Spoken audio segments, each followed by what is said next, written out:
Урматтуу Ашырбек Мойдунович, сиз тажрыйбалуу адамсыз, жогорку кеңеште иштедиңиз, азыркы өкмөттүн өкүлү болуп турасыз. 2016 жылы 1 декабрда жаңы конституция кабыл алынды. Конституция деген эмне бул? Конституция деген мамлекетте кандай саясатты жүргүзөбүз, бүт нормалары, түзүмдөрү жазылат. Конституцияны алгандан кийин анын негизинде мыйзамдар кабыл алынат. Ушу сиз айтып барсаңыз өкмөткө, ушу жаш жигиттерге ушу конституциянын негизинде мыйзамдарды алып келиш керек. Соц система багытында бир топ мыйзамдар өзгөртүш керек. Мамлекеттик кызматты иштеп аткан биздин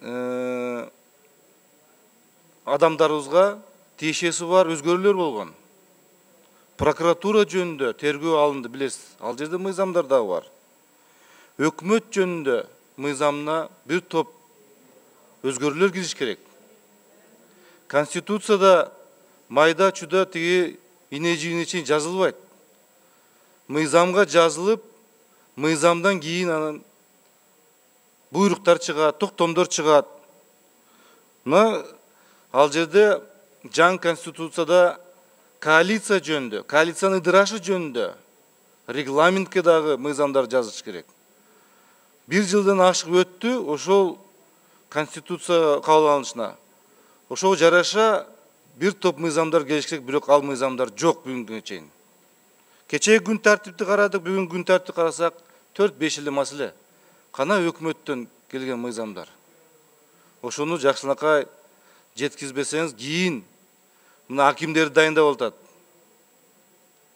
Эмне десе, конституциянын түз тиешеси бар, прямое действие деп коет. Ооба, бирок кийинки маселе мыйзамда. Мыйзамда ине-жибине чейин жазылып, такташып, конституция так жазылган. Ички жана сырткы саясатты өкмөт аныктайт деп.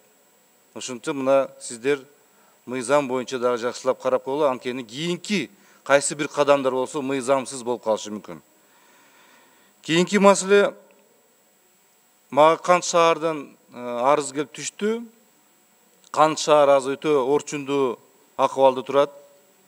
Анткени ал жерде Кант шаардын мындай айтсак, сууга каптап кетиши мүмкүн экен. Ушу Кант шаар боюнча сиздер бир жакшы көңүл бурсаңар, өкмөт. Дренаждар казылыш керек. Эгерде дренаждар казылбаса, анда Кант суунун астына кирип кетет. Рахмат.